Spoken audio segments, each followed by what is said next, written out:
Hi, I'm Debbie Harbeck, and I'm a certified life coach working with women in midlife and through the menopause transition.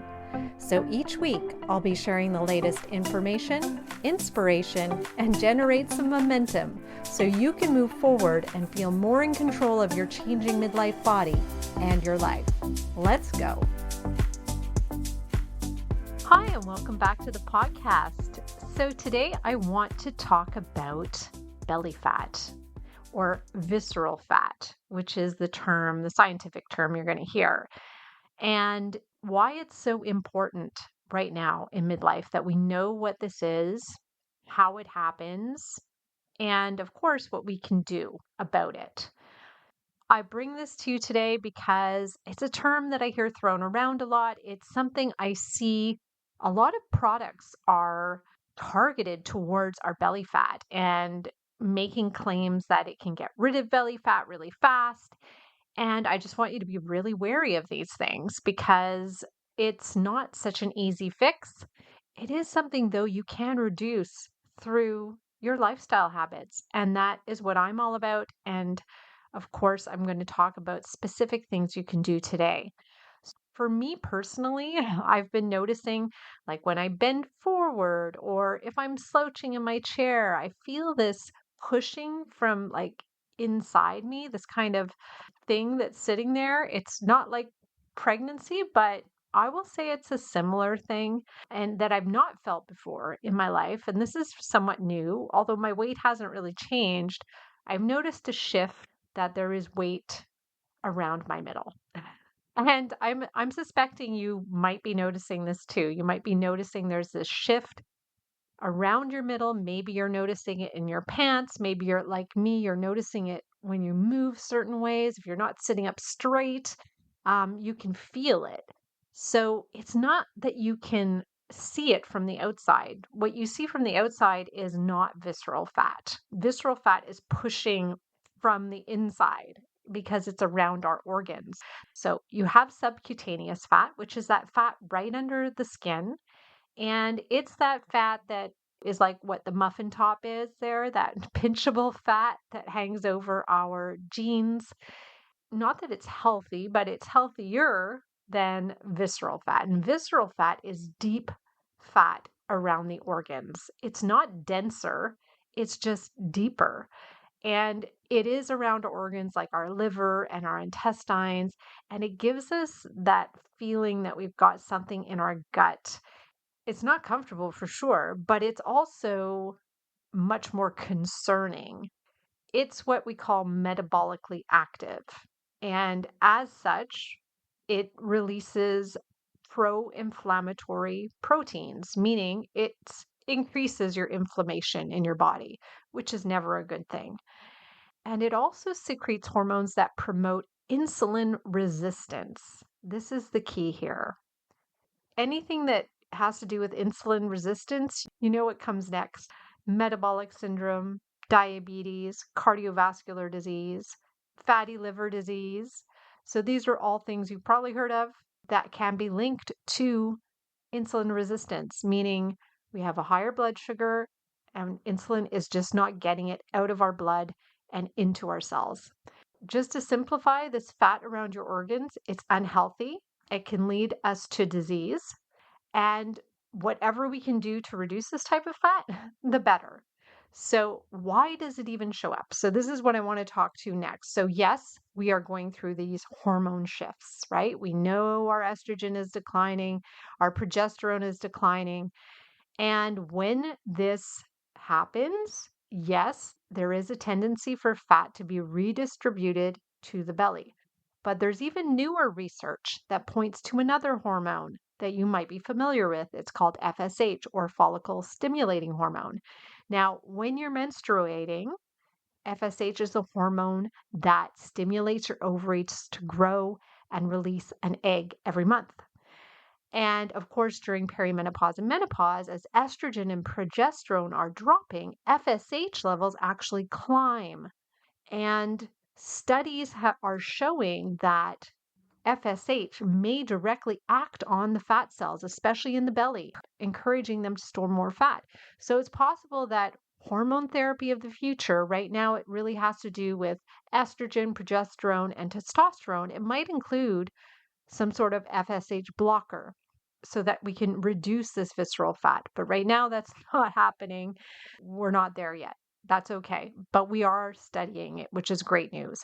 Of course, besides what's naturally happening in our bodies, there are things we can control. So there's stress and the cortisol that happens with stress that we have control over. But cortisol does tend to make our bodies store more fat around the middle, more visceral fat. Sleep changes. So if we are not sleeping properly or enough, and that might be due to hot flashes or night sweats, that might be due to insomnia, we are at a higher risk of gaining weight around the middle. Then there's the lifestyle creep. So this is like what is happening as we are aging. It's not just a midlife thing, it's an aging thing. We tend to sit more as we age. We're a lot less active as we get older. We go towards quicker meals and we don't feel like we have the energy to cook, and we might go towards more wine. So these are all things that contribute to weight gain, and when we talk about weight gain in midlife, we're talking about visceral fat gain. And then there's of course our metabolism. The less muscle mass we have, and our we know that our muscle mass is decreasing in midlife. I've talked about this before many times. The fewer calories we're burning. So the more fat you're going to keep as visceral fat. This is why we might have fat around our belly. One question might be, how do you know it's not just bloating or even constipation, right? These might sound like silly questions, but they're valid because we're not sure what's going on. But of course, both of these things can be temporary. They are, especially bloating, tends to go up and down. So we know the bloat, we know what probably that feels like because we've had bloating probably even before we entered midlife. We might know what that feels like. Constipation may be something that's new for you, but of course, you know you're constipated if you're not pooping regularly or if you are pooping daily, but just not very much. So you might be backed up for sure. Neither one of these is visceral fat. So the last thing, of course, is what can you do to prevent or reduce belly fat? So there are two things I really want you to keep in mind. I think these are the two things that can really help you as you age. Things that you should always know: your blood sugar, so your HbA1c or A1C, some people call it. Your optimal blood sugar should be below 5.7%. That's optimal. Somewhere below 5.7%, that's where we want to keep it. If our blood sugar starts to creep up, chances are we're also having issues around our belly. We're also gaining weight. Be aware of that. Your waist circumference. So for women, we want to keep it at 35 inches or less. Anything more than that, we are likely retaining a lot of visceral fat around our organs. So both of these things are things to keep in mind. And of course, there's lots of things you can do. And I've talked about them on the podcast. So when we talk about keeping our blood sugar low, first thing we think of is food to cut out sugar. What I'm suggesting is you really drastically reduce your packaged food intake. Start reducing packaged food and start eating real food. That is going to dramatically decrease your blood sugar. That includes drinks. So if you're having any sweetened drinks at all, we've got to cut that out. If you're having alcohol, again, something that can really help you here is to cut out alcohol. I know these sound like big things and scary things to do, so don't attempt them all at once. Do things step by step. And that's how I work with my clients. It's always step by step. We're not doing big sweeping changes, but this is where we want to go towards. The other thing is strength training. We know that strength training will boost your metabolism as you increase lean muscle mass. So it will start to burn those calories, get less stored as fat, and it improves your insulin sensitivity. Such a good thing. Strength training, if you're going to exercise, go to anything that will increase your muscle mass.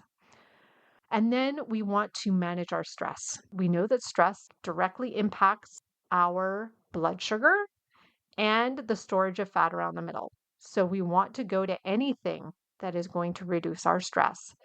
And I'm talking everyday stresses, all these busy, overwhelming things. And last time on the podcast, I talked about planning. I think if you just even started planning things better and getting them out of your head, you're going to start reducing stress. Planning in itself is a stress reliever. Amazing.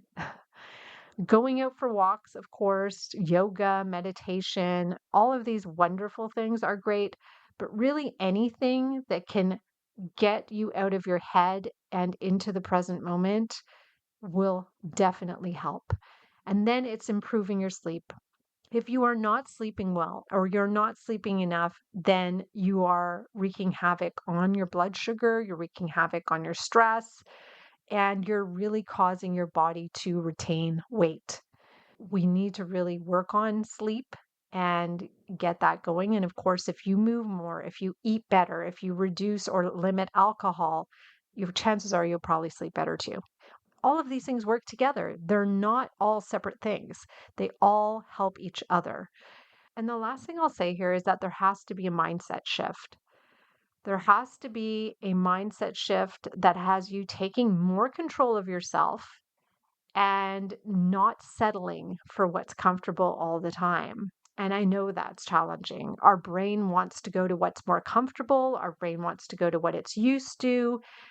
It's time to challenge your brain. It's time to make decisions that will feel good for your body, that logically will feel good for your body, even though your brain is saying, I don't feel like this, or I'll do it tomorrow.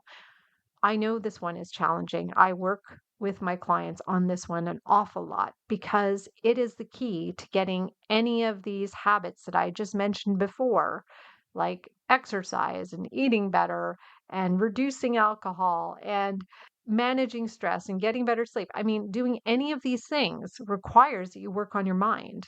It requires you understand why you're doing this. That's why I wanted to tell you about visceral fat. I want you to know what it is. I want you to know that it's not good for you and that it can lead to disease. And that's not what any of us want. So if you feel that lump in your midsection, I want you to know, first of all, you're not alone. We're feeling it. Our bodies are changing, but it's not a permanent thing. We can influence what is happening in our bodies. We have a lot of influence over what is happening in our bodies. Again, you don't have to do it all at once, and you shouldn't do it all at once. And I don't think you should do it by yourself. I think you should recruit help. And that can be in the form of coaching, like what I do with my clients, just helping my clients be able to plan, be able to shift their mindset, be able to adopt the habits that they need, that they already know that they need, but that they aren't doing. So if you are struggling there, please let me know. Please don't struggle in silence. We can help each other. So just reach out, let's chat. That's what I've got for you this week. So I hope you know a little bit more about what visceral fat is, or belly fat. In the meantime, keep moving forward, and bye for now. Thanks for listening to this episode of the Midlife Momentum Podcast. If you want to learn more about working with me, come visit me at debbieharbeccoaching.com. That's Debbie, I-E, Harbeck with a C, coaching.com. See you next week.